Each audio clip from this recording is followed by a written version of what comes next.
এইখানে কাঠবিড়ালি কাজ করছিল, কাজ না বুঝেই মাতবরি করতে চলে আসে ভাল্লুক।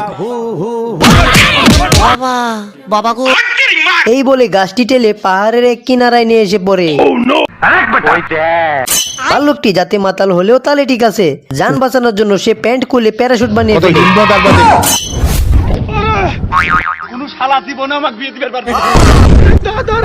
জীবনে কত ধরনেরই কাজের না স্টাইল দেখতে হবে। তাই দেখি ভাল্লুক চাইছিল সেইভাবে কাজ করতে। বলেন কি? তোরে আমি গান শুনামু, শুনে ভাল্লুক তো কাজ করছিল, আর কাঠবিড়ালি তার কাজেরও মাতবরি করতে চলে আসে। মাতবরি করতে না পারে কাঠবিড়ালিকে গাছের সাথে বেঁধে ফেলে। সর্বনাশ তো করছে শালা ভাল্লুক, কাজ করতে করতে এমন ভাবে কাজ করছে খালের পানি চলাচল করার রাস্তাটিও বন্ধ করে দেয়। ভাল্লুক ঘর খুলতেই এক কাঠঠুকরা গাছটি কেটে ফেলছিল। সেই গাছে বসবাস করতো দুটি কাঠবিড়ালি। কাঠবিড়ালি তাদের বাসা বাঁচানোর জন্য জীবন প্রাণ চেষ্টা করছিল।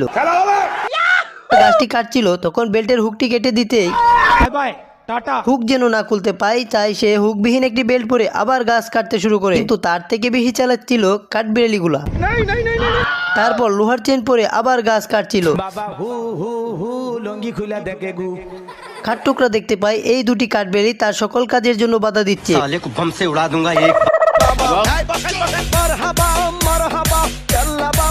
বুঝলাম না ভাই, গাছ পড়ে যাচ্ছিল কিন্তু কাঠবিড়ালি কিভাবে গাছের ভেতর থেকে গাছ আলগিয়ে রাখে।